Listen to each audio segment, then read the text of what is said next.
Selamat siang anak-anak sekalian, hari ini Ibu akan membahaskan latihan UPK Ekonomi Paket C yang sudah Ibu sebarkan di Google Classroom dan juga di Setara Daring sebagai latihan menuju UPK. Jadi kan Ibu sebenarnya udah ngajarin 3 modul nih. Jadi 3 modul itu tuh menurut Ibu udah cukup ya untuk kalian kerja UPK Ekonomi, tapi mungkin ada beberapa hal yang mungkin kalian belum tahu. Jadi sekalian Ibu bahaskan dan jelaskan. Kita mulai dari nomor 1, dimana di sini nomor 2 ya, karena nomor satunya di sini nama. Ini penggunaan uang sebagai alat pembayaran tunai saat ini mulai digantikan oleh uang dalam bentuk non-tunai yang berupa. Untuk nomor 1 ini jawabannya adalah B, yaitu kartu debit, kredit, dan uang elektronik. Uang kartal itu tuh uang kertas. Oke, dan uang kertas itu bukan uang elektronik. Jadi pasti jawabannya adalah B. Lalu selanjutnya, masalah pokok ekonomi yang dihadapi manusia dibedakan menjadi 2 macam, yaitu masalah ekonomi klasik dan modern. Ini sudah pernah Ibu bahas di dalam video. Dan selanjutnya, kegiatan ekonomi yang berhubungan dengan perbuatan atau kegiatan manusia untuk membuat suatu barang atau mengubah suatu barang menjadi barang lain disebut sebagai, ini jawabannya produksi ya, karena kita di sini membuat. Nah, membuat itu produksi. Kalau kita menyebarkan barang itu kan, itu distribusi, menghabiskan barang itu konsumsi.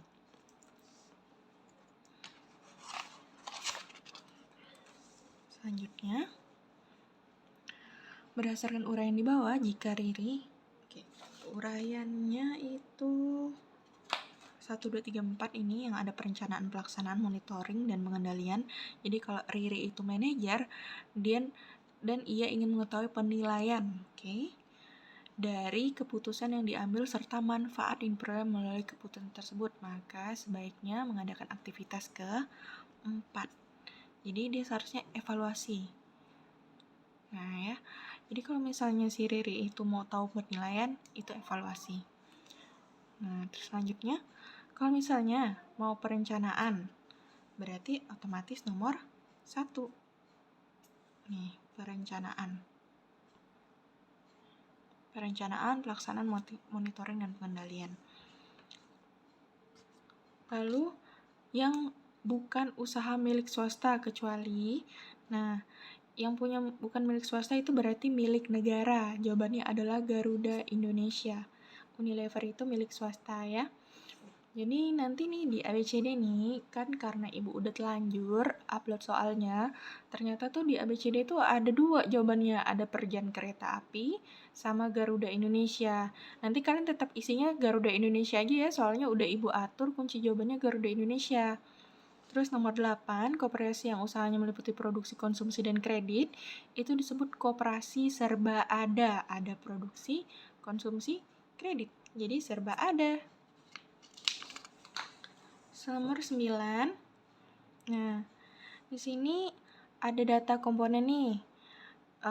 Produksi warga asing dalam negeri 5 juta, produksi warga asli di luar negeri 12 juta, warga asli dalam negeri 28 juta, penyusutan 3 juta. Di sini dia suruh hitung pendapatan neto di luar negeri. Pendapatan neto di luar negeri itu untuk dikunci jawabannya di sini 7 juta. Karena dia mintanya luar negeri ya, jadi jangan ada yang dalam negeri. Kan yang 12 juta nih, untuk yang pendapatan asli di luar negeri. Terus, warga asli di dalam negeri, itu tidak perlu komponen pendapatan dalam jutaan. Nih, tinggal 12 juta dikurangi 5 juta. Jadi dapatnya nanti 7 juta. Produksi warga asli luar negeri kurangi produksi warga asing dalam negeri. Itu untuk pendapatan nasional dalam jutaan di negara, khusus neto dari luar negeri. Untuk selanjutnya nomor 10, ini ada tabel nih. Ada 5 negara, Andorra, Estonia, Ghana, Kyrgyzstan, dan Tanzania, dengan jumlah penduduk sebagai berikut: 50.000, 10.000, 12.500, 250.000, 1.250. Lalu ada GNP, GNP-nya dalam jutaan, artinya ada 3 nol lagi di belakang, 750 juta, 350 juta, 200 juta, 1 miliar 250 juta, dan 15 juta. Nah, kita dapat menyimpulkan bahwa apa di sini? Nah, untuk yang nomor 10 itu, jawabannya adalah pendapatan per kapita negara Kyrgyzstan paling rendah dari 4 negara lainnya. Nih, dapatnya dari mana sih? Nih, pendapatan per kapita. Per kapita. Itu rumusnya adalah GNP dibagi jumlah penduduk. Jumlah penduduk.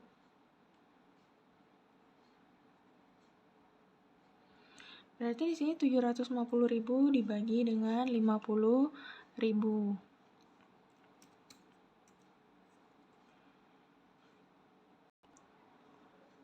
Nah, ini yang sudah Ibu hitungkan. Jadi, ini 750 dibagi 50.000 dapatnya 15, 350.000 bagi 10.000, 35, dan seterusnya. Jadi, kita bisa tahu nih, pendapatan per kapita terendah adalah di negara Kyrgyzstan. Lalu, pendapatan per kapita tertinggi itu di negara Estonia. Nih, paling tinggi kan 35. Nah, jadi di sini dia bilang pendapatan per kapita negara Tanzania lebih tinggi daripada negara Andorra. Oke. Tanzania 12, Andorra 15. Apakah lebih tinggi? Lebih rendah kan? Berarti salah pendapatnya. Memang yang paling benar itu Kyrgyzstan paling rendah dari 4 negara lainnya. Terus nomor 11, berikut ini adalah indikator moneter. Moneter itu keuangan yang digunakan untuk mengukur keberhasilan pembangunan ekonomi suatu negara. Jadi untuk indikator moneter itu biasanya memakai pendapatan per kapita. Oke, kalau indeks kualitas hidup itu lebih ke untuk mengukur kesejahteraan. Pendapatan per kapita. Selanjutnya, nomor 12, di bawah ini adalah faktor-faktor yang mempengaruhi pembangunan ekonomi, kecuali sumber daya organisasi. Ya, kecuali sumber daya modal itu perlu. Jadi sumber daya yang diperlukan untuk pembangunan ekonomi itu ada sumber daya alam, ini kan, alam, terus abis itu ada manusia, kemudian ada modal, lalu ada keadaan sosial dan politik.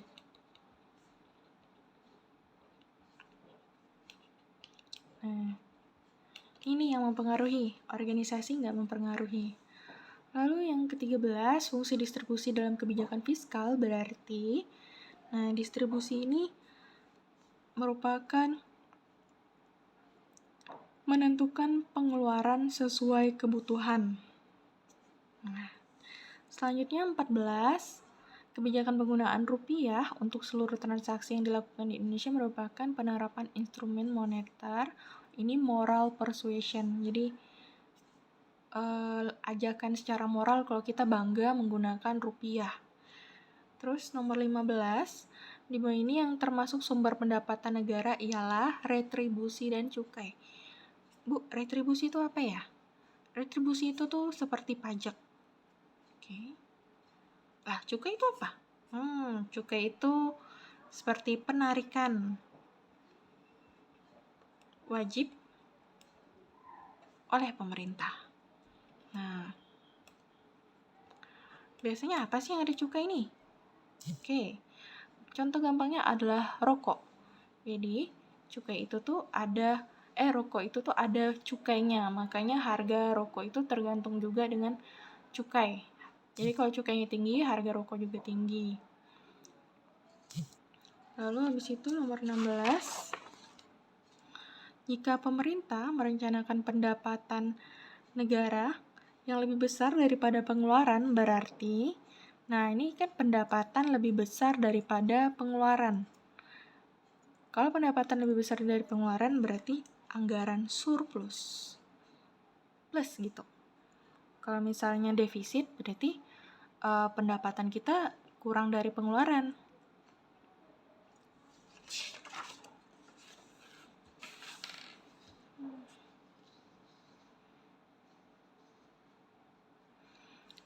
Nah, selanjutnya nomor 17. Jika Arman nih menggunakan uangnya sebanyak $500 US dan 200 pound sterling, jadi L ini bacanya pound sterling ya, dan dengan jumlah rupiah, jadi mau nukar, maka yang diterima adalah sebesar, nih kita lihat kursnya nih. Jadi kalau US dollar itu belinya 8.600, jualnya 8.650, nilai tengahnya 8625. Nah, Singapura dolar juga demikian dan pound sterling juga demikian. Sekarang kita mau tahu nih, Arman tuh mau tukarnya 500 US dollar terus sama pound sterling sebesar 200. Tinggal dikali aja nih dengan kurs belinya. Ini kalikan yang US tuh 8.600. Lalu yang pound sterling itu 200 dikalikan 5.700.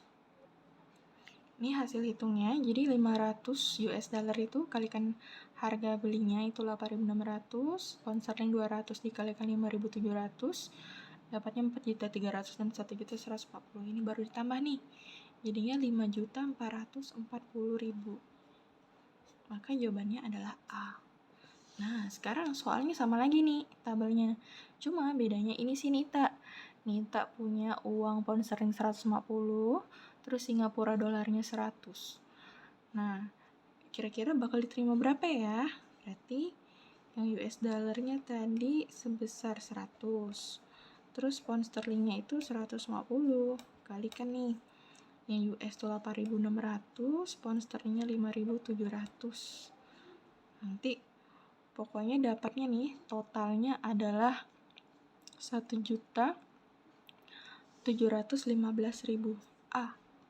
Nanti kalian bisa lanjutkan hitungannya sendiri kalau pengen ya. Lalu nomor 19. Nomor 19 ini perjanjian perdagangan bebas NAFTA.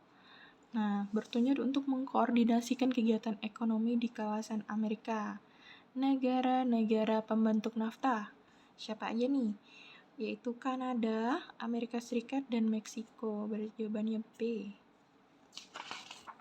Kemudian nomor 20. Nomor 20, perhatikan syarat informasi akuntansi yang berkualitas dan prinsip dasar akuntansi berikut. Ada umpan balik, konsep entitas usaha, konsep objektivitas, dapat dipercaya, nilai prediksi. Nah, informasi akuntansi yang berkualitas ditunjukkan oleh nomor. Untuk yang berkualitas itu 3, 4, dan 5. Konsep objektivitas, dapat dipercaya, dan nilai prediksi. Jadi 1 dan 2 itu bukan untuk syarat akuntansi yang berkualitas ya. Objektivitas artinya dia itu tidak terpengaruh pihak-pihak lain gitu kan. Objektif dia kan. Pokoknya memang intinya dia menyediakan laporan keuangan apa adanya seperti ini. Lalu dapat dipercaya. Nah, karena dia ini objektif, maka laporan yang disediakan oleh dia itu dapat dipercaya dan kemudian nilai prediksi. Artinya laporan keuangan karena sudah benar, terpercaya, bisa memprediksi apa yang akan terjadi di laporan yang akan datang. Misalnya diprediksi bakal keuntungan akan naik tahun depan gitu kan, atau bisa diprediksi biaya gaji ini bakal turun di tahun yang mendatang, pajak akan naik dan sebagainya. Lalu nomor 21, dia beli peralatan kantor seharga 3 juta, dibayar tunai 1.350.000, sisanya dibayar bulan depan. Pengaruh transaksi terhadap persamaan akuntansi adalah, persamaan akuntansi kan sudah Ibu ajar juga, aset sama dengan liabilitas ditambah ekuitas. Nah, liabilitas itu kewajiban ya. Nah, peralatan kantor kan aset, berarti aset bertambah nih. Dia beli peralatan kantor kan, bayar tunai. Bayar tunai nih. Nih tadi peralatan bertambah. Terus abis itu bayar tunai. Karena bayar tunai ini lanjut ke bawah ya. Berarti kasnya kurang. Berkurang nih kasnya ya kan. Terus sisanya dibayar bulan depan. Ngutang dong ya kan. Kalau misalnya ngutang berarti nih, ini liabilitas tadi apa tadi? Kewajiban kan? Kewajiban. berarti ini utang nambah. Nah, kita lihat peralatan kantor tambah, kas berkurang, utang bertambah. Oh, cocok dong, berarti jawabannya A. Lalu nomor 22, pihak eksternal sebagai pemakai informasi akuntansi yang bertujuan untuk memastikan bahwa kebutuhan hidupnya dapat terpenuhi melalui produk yang dihasilkan oleh perusahaan tertentu adalah, nah, ini pihak eksternalnya itu merupakan pelanggan. Karena memastikan kebutuhan hidupnya dapat terpenuhi melalui produk yang dihasilkan oleh perusahaan. Ya kita lah, kan? Kita memastikan, obat nyamuk habis nih, kita harus beli, ya kan? Ya, pelanggan. Saya rasa cukup untuk penjelasan. Tunggu, ini sampai nomor 22. Seharusnya sampai nomor 30-an. Sebentar ya. Oke, ternyata tadi kertas yang ibu bawa itu kurang. Ini nomor 23-nya. Ini ada bukti transaksi dari CV Susu SOW Jahit Jahit. Kwitansi nomor 023 diterima dari Ibu Tuti, jumlah 700.000. Terus abis itu ditanya jurnal umum yang dibuat Ibu Tuti adalah, nah ceritanya Bu Tuti itu belinya benang sama jarum. Nih, ini ibu lupa kasih keterangannya nih. Jadi 700.000 itu untuk beli benang dan jarum. Jadi ini error dari ibu juga. Nah, benang sama jarum ini kan bukan peralatan. Ini namanya perlengkapan. Kalau peralatan itu seperti apa? Kayak mesin jahitnya, itu peralatan kan? Terus misalnya kayak gunting, itu peralatan. Kalau perlengkapan itu yang biasanya bisa habis gitu. Benang dan jarum kan bisa habis. Nah, itu perlengkapan. Terus kain, itu perlengkapan. Jadi, jurnalnya itu seharusnya perlengkapan 700.000 di debit, kreditnya kas 700.000. Lalu berdasarkan referensi soal di atas, benang dan jarum yang dibeli oleh Ibu Tuti dapat diklasifikasikan sebagian bagian dari, jadi benang dan jarum itu merupakan aset. Nggak mungkin dia utang kan, benang sama jarum. Itu harta kita tuh. Selanjutnya nomor 25.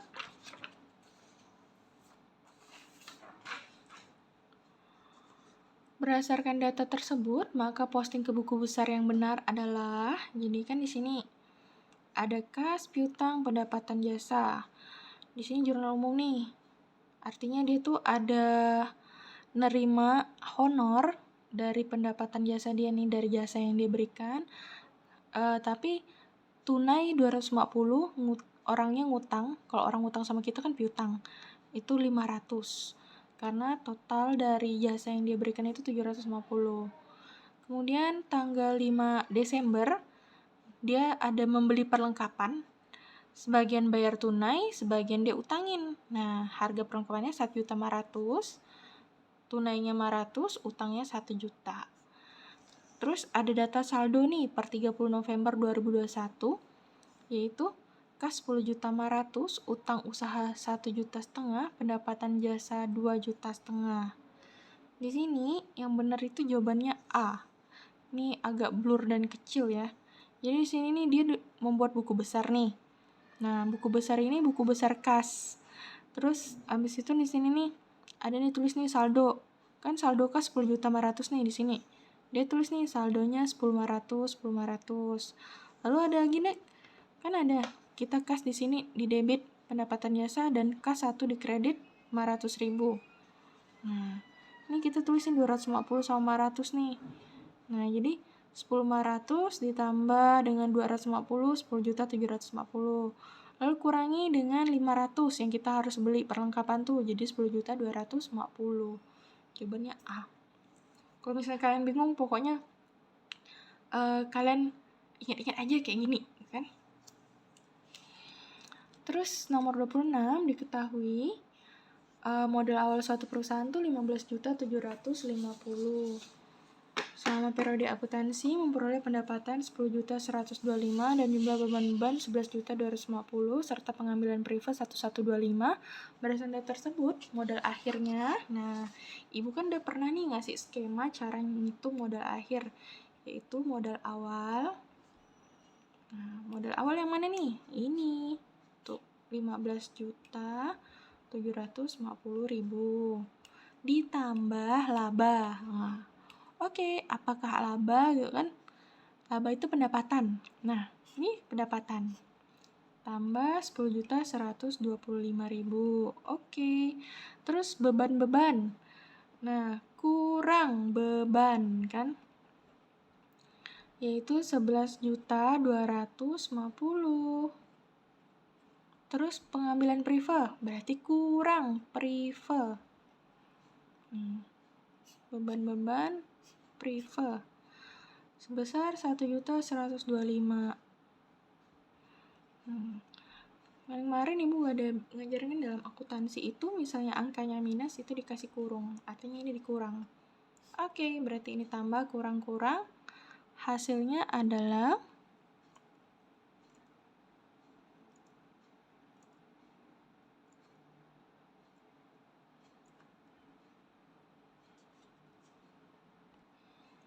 hasilnya adalah 13.500.000. Berarti jawabannya A. Nomor 27, dari daftar saldo akun-akun yang ada dalam buku besar perusahaan pada saat tertentu merupakan pengertian dari saldo akun-akun kan. Itu berarti neraca saldo. Oke. Terus berikut adalah akun atau situasi di mana perlu penyesuaian pada akhir periode pelaporan kecuali.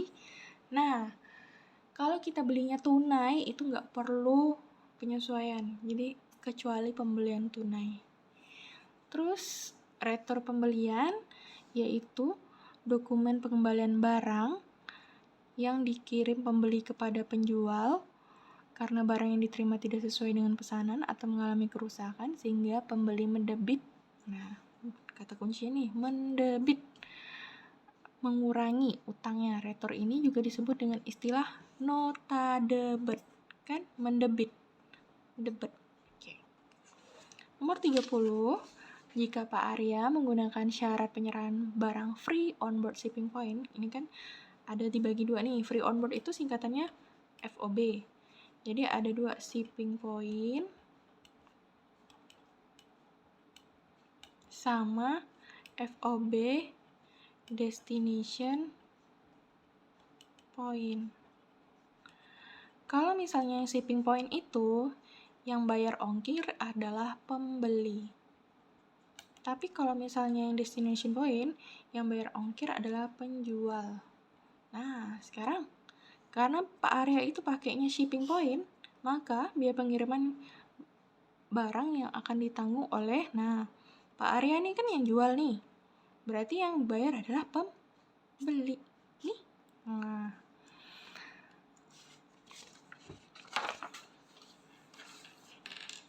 Oke. Misalnya, kita membeli barang tanggal 8 Oktober, harganya 1 juta, syarat 10/5 N/30. Oke, kita jelaskan dulu nih, apa sih 10/5 N/30 nih? Jadi gini, 10/5-nya dulu. Kalau orang ini bayar dalam waktu 5 hari, dia bakal dapat diskon 10%. Jadi, dia kan ngutang nih 1 juta. Kalau dia lunas dalam 5 hari, nanti dia nggak bayar full 1 juta. Nah, dia diskon 10% nih, berarti dia bayar fullnya 1 juta dikurangi 10% dari 1 juta. Nah, N/30-nya apa nih? N/30-nya paling lambat nih dibayar itu 30 hari setelah transaksi. Jadi sekarang kan dia bilangnya 8 Oktober.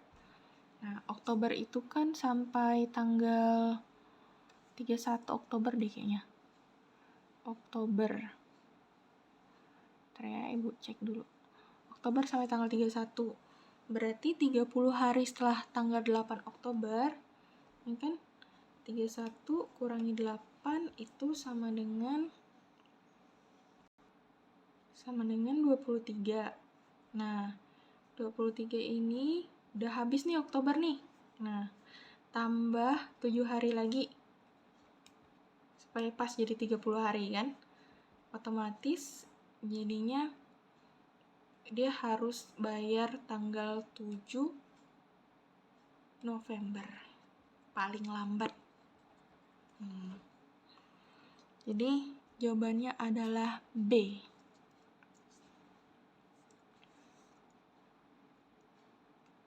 Kemudian nomor 31 berdasarkan soal di atas, kalau misalnya Pak Arya nih, bukan, jika kita bayar dalam 5 hari, kita akan memperoleh diskon atas pelunasan yang dilakukan. Berapa nih yang dibayar? Oke, tadi bilangnya diskonnya 10% ya. Berarti cara hitungnya nih 10%, 10/100 kalikan dengan 1 juta. Coret-coret, berarti ini 100.000. 10 dikalikan dengan 10.000. Oke, berarti yang dibayar, ini kan kita dapat diskonnya nih. Diskonnya 100.000. Berarti 1 juta kurangi 100.000. Jadi sisa 900.000. Jawabannya. Kemudian di bawah ini yang merupakan rumus penjualan bersih yang benar adalah rumus penjualan bersih yang benar itu penjualan bersih sama dengan penjualan kurangi retro penjualan kurangi potongan penjualan. Jawabannya B. Penjualan bersih 5 juta, harga pokok penjualan 2 juta. Harga pokok penjualan itu bahasa lainnya adalah modal ya. Harga modal gitu. Nah, dari kedua informasi di atas, maka laba kotor yang dapat diperoleh adalah sebesar, tinggal dikurangin aja, 5 juta kurangi 2 juta. Hasilnya 3 juta. Oke, 2 soal terakhir.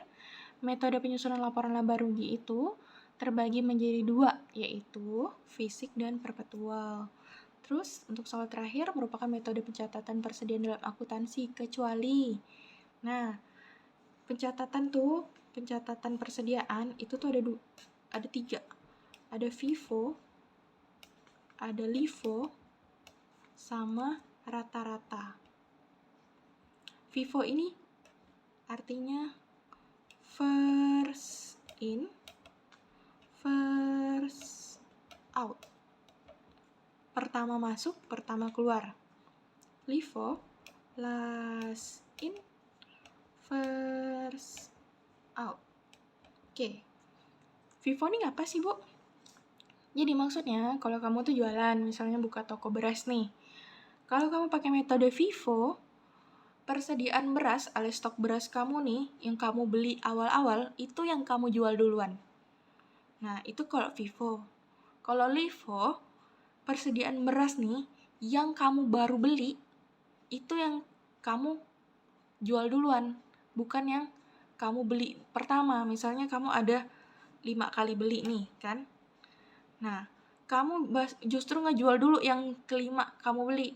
Yang pertama kamu beli itu belum kamu jual. Itu LIFO. Nah, kalau rata-rata itu ngambil rata-rata dari semua harga stok. Oke, berarti kecuali FIFO. Of course lah, bukan. Oke.